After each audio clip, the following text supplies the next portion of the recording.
Selamat pagi, damai sejahtera melimpah dalam setiap kehidupan kita. Bapak Ibu Saudara, hari ini kita akan belajar bersama dari firman Tuhan ya, dengan topik keyakinan kita pada saat menghadapi kesulitan. Nah, Bapak Ibu Saudara, kita semua harus sepakat begitu ya, bahwa Tuhan menggunakan ketidakpastian, ketidakadilan, kemudian perilaku fasik dunia ini, itu untuk membentuk kita.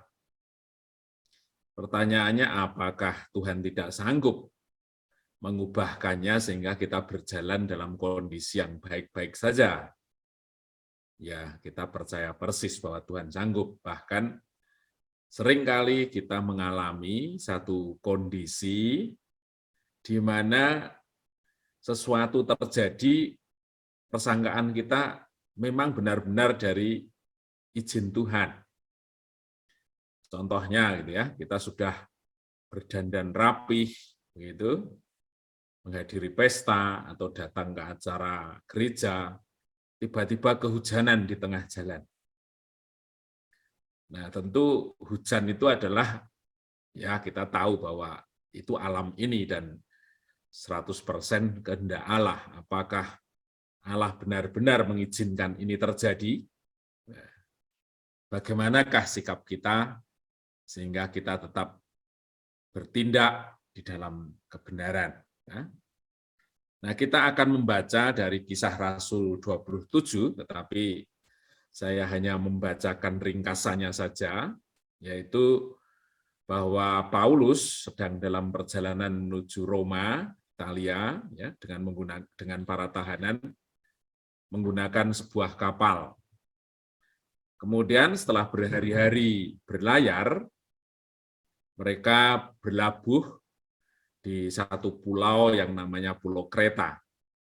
Nah, kemudian sewaktu mereka meninggalkan pelabuhan tersebut, Paulus diberitahu Tuhan untuk menyampaikan bahwa memberikan saran sebaiknya tidak melanjutkan perjalanan karena ada badai nanti yang akan dialami ketika waktu itu nekat untuk melanjutkan perjalanan.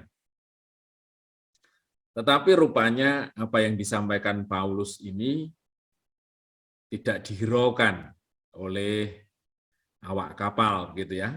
Barangkali mereka berpikir siapa Paulus gitu ya. Sementara kita adalah orang yang hidupnya memang dari mengemudikan kapal ini sehingga kita tahu persis kondisi apa yang akan terjadi dari tanda-tanda yang kita lihat pada saat ini. Barangkali gambaran itu mirip dengan kejadian yang dialami oleh Nuh ya, pada saat mempersiapkan kapal. Waktu itu katanya terang benderang, bahkan kemarau yang panjang. Sehingga ketika Nuh mempersiapkan kapal, itu mereka mendapat tekanan dari orang sekelilingnya bahwa kalau melihat situasi dan kondisinya tentu tidak salah menyangka Nuh ini adalah seorang yang tidak waras gitu kan. Kondisi kita di tengah daratan, di tengah panas terik, kemarau, kok ada orang yang membuat kapal. Atau barangkali ketika kita ada pada situasi yang sama, kita juga orang yang menuduh Nuh tidak sehat secara pikiran begitu ya. Tapi itulah kondisinya ya. Karena apa? Karena kita sering menilai satu kondisi itu berdasarkan apa yang kita pahami, berdasarkan apa yang kita alami, yang kita lihat dari situasi dan kondisi yang ada pada saat itu. Nah, tetapi kita melihat gitu ya, pada akhirnya apa yang dikatakan Paulus ini benar-benar terjadi. Ya. Paulus kalau seandainya yang mengalami itu kita pada saat itu menggantikan posisi Paulus, barangkali dalam pikiran dan benak kita langsung ngomong, Tuhan, aku ini sudah menyerahkan hidup saya, mengalami penganiayaan, penderitaan, tetapi kok Tuhan lewatkan pada satu situasi yang seperti ini, gitu kan? Atau barangkali ungkapan Paulus sudah beberapa kali aku dilempari batu, dikejar-kejar binatang buas, dan lain sebagainya, tetapi semuanya itu tidak ada yang dapat memisahkan saya dari kasih Kristus. Nah, kita sering juga diperhadapkan pada situasi yang sama, barangkali levelnya masih jauh sekali ya, tapi itu memberikan teladan bahwa bagaimana kita harus bersikap. Yang pertama adalah bahwa mengikut Tuhan itu tidak didasarkan pada pendapat orangnya yang ahli sekalipun. Ya. Kita sering mendengar bahwa teori pendapat itu disusun berdasarkan situasi dan kondisi yang ada. Tapi sikap iman kita harus memiliki sikap yang jauh lebih percaya terhadap janji Tuhan yang kita gumulkan setiap hari. Kita masih ingat bagaimana sebelum kita memasuki tahun 2023 ini, ya, banyak prediksi yang diungkapkan oleh ahli-ahli ekonomi dunia atau Bapak Presiden yang menyatakan bahwa tahun 2023 ini adalah masa yang sangat sulit. Tetapi fakta yang kita dapati sampai saat ini, Tuhan peliharakan kita, Tuhan jagai kita, sehingga kita tetap hidup dalam pemeliharaannya yang sempurna. Itu menjadikan kita semakin berteguh hati bahwa yang kita percayai bukan pendapat orang lain, tetapi sesungguhnya janji penyertaan Tuhan yang tidak pernah lepas dari hidup kita. Yang kedua, bahwa mengikut Tuhan itu bukan karena pendapat mayoritas. Ya, kita di sini itu sudah terbiasa mengalami persangkaan atau bahkan fitnah, tuduhan yang memposisikan kita sulit.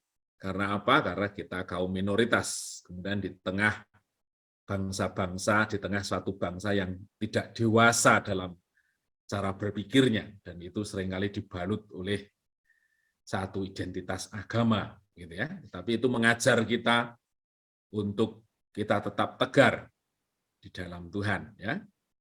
Orang seringkali menyatakan kita disudutkan, kita diperlakukan tidak adil, gitu ya. Terlebih kita orang-orang yang minoritas, gitu ya. Kita sudah terbiasa mendengar bagaimana orang merendahkan, menuduh, memfitnah, tetapi itu menjadikan diri kita tetap santai saja, dan itu sebenarnya sesuatu yang positif yang Tuhan ajarkan kepada kita, bahwa kita percaya kepada Tuhan bukan karena pendapat mayoritas. Tekanan dari orang-orang sekeliling kita seringkali membuat iman kita menjadi goyah, tetapi kita jauh lebih percaya terhadap firman yang kita pergumulkan setiap hari. Dan kita menyadari bahwa keputusan kita sudah bulat, bahwa kita benar-benar mau mengikut Tuhan Yesus, sehingga apapun konsekuensinya, kita tetap berjalan dengan komitmen yang sudah kita buat untuk berjalan bersama Tuhan. Kemudian yang ketiga adalah mengikut Tuhan, itu tidak didasarkan pada satu situasi dan kondisi yang kita hadapi. Ya. Kondisi yang aman, yang tenang, kemudian yang kita tidak bisa memikirkan terjadi bahaya apapun, tetapi seringkali kondisi itu justru menjadi sebaliknya. Ya. Di Kisah Rasul 27 ayat 13-14 ini, firman Tuhan mengatakan, angin sepoi-sepoi bertiup dari selatan. Mereka menyangka bahwa maksud mereka sudah tentu akan tercapai. Mereka membongkar saut, berlayar dekat sekali menyusur pantai Kreta. Tetapi tidak berapa lama turunlah angin dan badai. Paulus memperingatkan yang tinggal bahwa mereka sedang menuju badai, tetapi mereka tetap berlayar. Nah, di sini ditunjukkan satu kondisi yang sesungguhnya bagi penilaian kita aman. Anginnya sepoi-sepoi bertiup, tidak menunjukkan adanya potensi bahaya, tetapi seringkali kondisi itu menipu. Tahu-tahu saja, dengan secara tiba-tiba kita menerima satu pencobaan, satu hal yang benar-benar jauh di luar pikiran kita. Ya. Itu mendidik kita bahwa ketika kita mengambil kesempatan, itu jangan sekali-kali mempertimbangkannya hanya dengan pikiran kita saja. Tidak semua kesempatan yang disodorkan kepada kita harus kita kerjakan. Tetapi kita lebih percaya untuk menggumulinya dulu, untuk bertanya, untuk berdialog dengan Tuhan. Apakah kesempatan yang menurut pikiran kita baik, memberi keuntungan di depan mata kita, itu pada akhirnya benar-benar sesuai dengan maksud Tuhan. Ya. Setan atau iblis bisa mengatur situasi yang seolah-olah baik itu, tetapi sesungguhnya menjebak kita sehingga kita mengambil keputusan yang salah. Jadi ada 3 hal bagaimana sikap hati kita ketika kita menghadapi satu kondisi apapun. Yang pertama adalah bahwa kita tidak mempertaruhkan iman kita dari pendapat orang. Kemudian iman kita tidak diatur karena pendapat mayoritas. Yang ketiga adalah iman kita tidak tergantung pada situasi dan kondisi yang kita hadapi.